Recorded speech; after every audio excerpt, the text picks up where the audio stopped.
नमस्कार। आज हम लोग बैक्टीरिया से होने वाले रोग के बारे में जानेंगे। बैक्टीरिया हमारे लिए लाभदायक भी है, हानिकारक भी है, लेकिन बैक्टीरिया से बहुत सारे रोग होते हैं जिनके बारे में जानेंगे कि कौन कौन से रोग होते हैं। सबसे पहले बैक्टीरिया के बारे में जान लेते हैं कि बैक्टीरिया है क्या। बैक्टीरिया एक तरीके से आप देखें तो जो प्लांट और एनिमल दो भागों में आपका बायो से आप जाएंगे जब, मतलब जीव विज्ञान से जंतु विज्ञान वनस्पति विज्ञान, तो यहाँ भी कंफर्म कर लें कि बैक्टीरिया जो आपके प्लांट किंगडम का है, क्योंकि इसमें सेल वॉल पाई जाती है, कोशिका भित्ति पाई जाती है। तो बैक्टीरिया एक तरीके से ये कंफ्यूज मत करिएगा कि ये जंतु का है, यह वनस्पति विज्ञान के अंतर्गत आता है। बैक्टीरिया की खोज सबसे पहले एंटोनी वान लीeuwenhoek नामक वैज्ञानिक ने की थी 1686 ईस्वी में। और बैक्टीरिया नाम इन्होंने नहीं दिया था, ये जो इन्होंने खोज किया था उसका नाम इन्होंने दिया टीनी एनिमलकुलस नामक नाम दिया था। बाद में हिरेनबर्ग नामक वैज्ञानिक ने इसका नाम बैक्टीरिया दिया।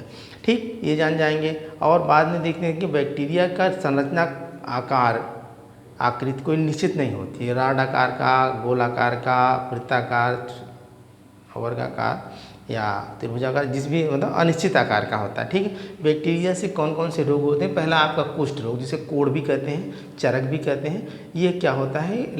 माइक्रोबैक्टीरियम लेप्री नामक बैक्टीरिया से होता है। और इसमें होता क्या है कि आपके शरीर पर जो है दाने मतलब पड़ जाते हैं और दाग, सफ़ेद दाग वगैरह हो जाती हैं। और जो आपके शरीर के टिश्यू हैं, कोशिकाओं से मिलकर जो टिश्यू बनता है वो अपक्षय होने लगता है, वो टूट टूट करके गिरने लगते हैं। हाथ की अंगुलियाँ, पैर की अंगुलियाँ जो है सड़ सड़ के गिरने लगती हैं, हड्डियाँ भी गलने लगती हैं और सफ़ेद पे दाग वगैरह हो जाते हैं, तंत्रिकाएँ प्रभावित हो जाती हैं, उन तक अपक्षय हो जाता है। और इसके लिए जिसे हम DT अमिताभ बच्चन जी ने प्रचार करके बताते हैं कि भाई ये दवाओं का प्रयोग कीजिए, फ्री में ब्लॉकों वगैरह मिलती हैं। और बहुत सारे डेप्सोना, क्लोरोफाजिन और खाने पीने के लिए बहुत सारे परहेज आपको कराए जाते हैं। भाई जितने भी मांसाहारी भोजन है उनको ना करिए, शाकाहारी भोजन का प्रयोग करिए, यहाँ तक नमक भी कम खाइए और साग सब्जियों, दूध का ही प्रयोग कीजिए। तो इस तरीके से ये बड़ी खतरनाक बीमारी। पहले के ज़माने में जब कोढ़ किसी को हो जाता था, लोग कहते थे कि अरे मतलब किसी जन्म का यह गलत कर्मों का इसको फल है, या उसके वंश में किसी ने ऐसा कर दिया है, इन ब्रह्म वगैरह का जो मतलब पुरानी परंपराएं थी। हालांकि ये सब गलत है, ऐसा कुछ नहीं था। ये एक रोग है जो इस तरीके से माइक्रोबैक्टीरियम बैक्टीरिया से फैलता है और इसकी उपचार भी संभव है। अब बहुत सारे रोकथाम भी हो रही हैं और लोग अच्छे भी हो रहे हैं। तो दूसरा आपका है क्षय रोग, जिसे TB कहते हैं, ट्यूबरकुलोसिस या आजमा या काग रोग भी कहते हैं।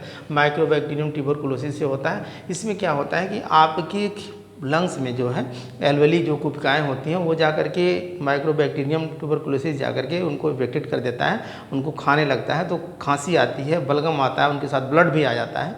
और अगर इलाज नहीं हुआ तो आदमी की डेथ भी हो जाती है। पहले के ज़माने में जब TB किसी को हो जाती थी तो लोग बहुत भयभीत होते थे, कहते थे अरे इनको TB हो गई, इनका खाना पानी, रहना उठना बैठना, परहेज तो खैर करा जाता है। संक्रामक बीमारियां में बैक्टीरिया है जो एक दूसरे के माध्यम से फैलता है, हवा के माध्यम से, संपर्क के पानी के माध्यम से, खाने के माध्यम से फैलता है। तो इस तरीके से इनमें बचाव रखना जरूरी थे। बहुत सारी दवाएँ PS स्ट्रेप्टोमाइसिन का प्रयोग करके जो है रोग से बचा जा सकता। अगला आपका टिटनस है। टिटनस को धनुष रोग भी कहते हैं, क्योंकि इसमें जैसे आप देखें किसी लोहे के कटे हुए भाग में जंग अगर लगा हुआ है लोहे में और कटे हुए भाग से संपर्क आता है तो आपके शरीर में जो आपकी तंत्रिकाएं हैं प्रभावित हो जाती थी और ऐठन होता था, इसीलिए उसको धनुष रोग भी कहते हैं।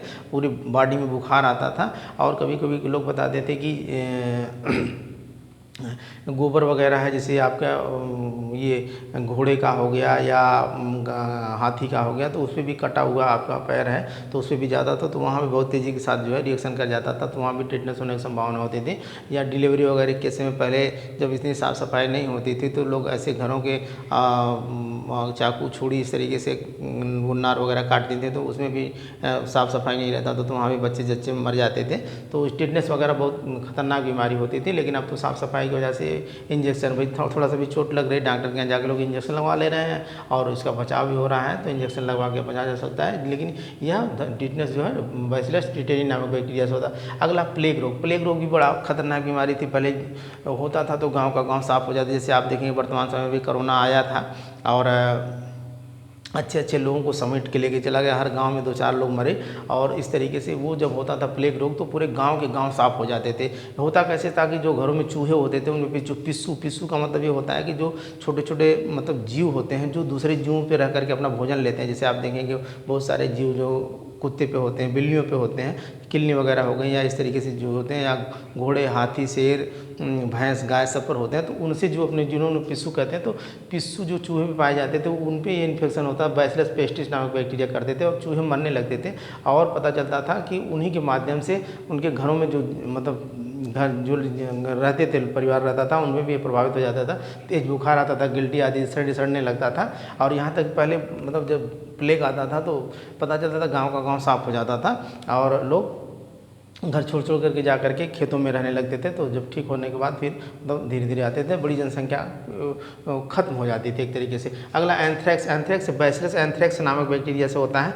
इसमें जैसे आप देखेंगे जो कुत्ते पालते हैं लोग, बिल्ली पालते हैं या खरगोश पालते हैं, इस तरीके से जानवर जो लोग पालते हैं, तो उनकी शरीर में इस प्रकार का बैक्टीरिया हो जाता था, बैसिलस एंथ्रेक्स। और उनके संपर्क से जो लोग पालते थे, जो गार्जियन, उनके शरीर में हो जाता था तो प्रतिरोधक क्षमता मतलब इम्यूनिटी पावर खत्म हो जाती थी। और जब इस पे अटैक हो जाता था तो उसको मरना ही मरना था। इसलिए कहा जाता है कि जो लोग आप जानवर पालिए भाई अच्छी चीज़ है, लेकिन उसके साथ साफ सफाई रखना आपको बहुत ज़रूरी है। सुरक्षा की दृष्टि से आप पाल रहे हैं, आपसे प्यार है, मोहब्बत है, बहुत सारे लोग पेट से मतलब प्रेम करते हैं, तो इस तरीके से अच्छी चीज़ है। उसके लिए भी होने के बाद एंटीबायोटिक दवाएँ होती थी। अगर बहुत वो पकड़ लेता था तो बचना बड़ा मुश्किल होता था। अगला आपका निमोनिया। निमोनिया छोटे बच्चों में होता है, डिप्लोकोकस निमोनी नामक बैक्टीरिया से होता था। इसमें तेज बुखार आना, सांस लेने में कठिनाई आना, और छोटे बच्चों को होता था तो भी जब पूरे लंग्स को जा करके जकड़ लेता था और सांस लेने में दिक्कत होती, बच्चा बार बार रोता था। रोते हैं बच्चे, तो इस तरीके से जो है वो उसमें ठंड से बचाइए, उसको भाप वगैरह दीजिए। और इस तरीके से कार्ड लीवर ऑयल का तेल वगैरह भी पिलाते थे लोग, मछली का तेल जो आता है कार्ड लीवर ऑयल के नाम से पिलाते थे, तो जो गर्म होता था।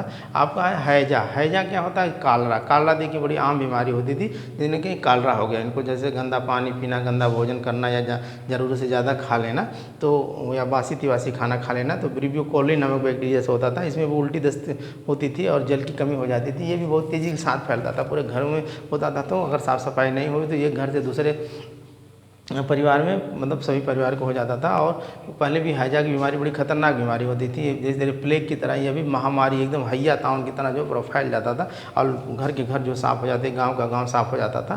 तो इसमें बहुत रोग साफ़ हो गया। साफ़ सफाई करिए, ग्लूकोज का पानी पीजिए, और आप स्वस्थ पानी पीजिए, स्वस्थ खाना खाइए। अगला है डिप्थीरिया। डिप्थीरिया कारिन बैक्टीरियम डिप्थीरियाई से होता है। इसमें क्या होता है कि आपकी सांस की नली में जो है जाली टाइप संरचना बन जाती है, यानी सांस की जो ये गला की नली है सड़ने लगती थी, और इसमें इन्फेक्शन हो जाता था। अगर सही समय में भी इलाज नहीं हुआ तो डेथ भी हो जाती है। छोटे बच्चों को होता है, डीपीटी का टीका लगाया जाता है इसके रोकथाम के लिए। अगला आपका है टाइफाइड। टाइफाइड में क्या होता है? साल्मोनेला टाइफोसा से ये होता है। इसमें क्या होता था कि आपकी आंतों में इन्फेक्शन हो जाता है। आप खाएंगे खाना लेकिन पूर्ण रूप से पचेगा नहीं, वो डाइजेशन नहीं होगा, और फिर स्वांगीकरण नहीं होगा, तो एनर्जी आपको नहीं मिलेगी, और वो अधपचा भोजन बाहर निकल जाता था। तो होता था क्या कि भाई बुखार आता था, आपको सर दर्द करता था, ठंडा लगता था, डॉक्टर के यहाँ जाते थे, 2 बार दवा दिया, नहीं ठीक हुए, फिर जाके इलाज करवाइए, टाइफाइड आपको निकल गया। टाइफाइड और मलेरिया का नाम आप सुने हैं। मलेरिया जो है प्लाज्मोडियम एक तरीके से प्रोटोजोन डिजीज़ है। यहाँ हम लोग बैक्टीरियल डिजीज़ के बारे में जान रहे हैं, फिर उसके बाद वायरल डिजीज़ पढ़ेंगे, फिर उसके बाद प्रोटोजोन डिजीज़ पढ़ेंगे।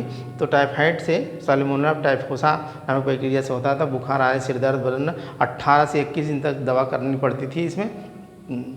आज भी अगर किसी को टाइफाइड हो गया तो 18 से 21 दिन तक डॉक्टर दवा देगा, और उसके बाद तभी वो ठीक हो जाए। खान पान में परहेज़ किया जाता है, मसाले ऐसे खानों का प्रयोग आप नहीं करेंगे। मतलब एक तरीके से सादा खाना खाने के लिए डॉक्टर बताते हैं। काली खांसी, जिसे कुकुर खांसी भी कहते हैं, ओफिंग कफ भी कहते हैं। हीमोफिलस पार्टीसिस से होता है, खाँव खाँव कुत्ते की तरह बच्चा खांसता है, और दर्द मतलब एक कष्टदायक खांसी होती थी, दर्द बहुत होती थी, पूरा सीना जो है दुखने लगता था। डीपीटी का टीका लगाया जाता है इसके रोकथाम के लिए। अगला आपका गोनेरियाई। गोनेरियाई में तो क्या होता था? नाइरोसेरिया गोनेरियाई से होता है। गोनेरिया जिसे आपने गायनिकोलॉजी स्पेशलिस्ट मतलब स्त्री रोग विशेषज्ञ जो डॉक्टर वगैरह हैं, जो महिला जननांगों को प्रभावित कर देता था, उनकी वेजाइना वगैरह में इन्फेक्शन हो जाता था। इस तरीके से अगर इलाज नहीं हुआ तो वो बांझपन की भी हो जाती थी, वो एंटीबायोटिक दवाओं का प्रयोग किया जाता है। अगला सिफिलिस, जिसे सुजाग रोग भी कहते हैं। ट्रेपैनोसोमा पेल्डम से आपका बैक्टीरिया से ये फैलता है, शरीर में दाने और जननांग प्रभावित हो जाता है। जैसे आप देखेंगे जब औरतों को पीरियड वगैरह आता था तो उस समय अगर किसी पुरुष ने उसके साथ सेक्सुअल रिलेशनशिप बना लिया तो उसके सीसन या उसर के जो किनारे किनारे जो स्किन वगैरह उसमें घाव हो जाती थी, सड़ने लगता था। तो इस तरीके से जो है ये भी बैक्टीरिया से होते थे। तो इसके लिए भी पेनिसिलिन का प्रयोग, एंटीबायोटिक दवाओं का प्रयोग, तो इस तरीके से बैक्टीरिया से होने वाले रोग के बारे में हम लोग अध्ययन किए। अगर पढ़ाया हुआ आप लोगों को पसंद आए तो भाई लाइक कर दीजिए, सब्सक्राइब करके बेल आइकन को पुश करिए ताकि आप लोगों को मिलता रहे। धन्यवाद।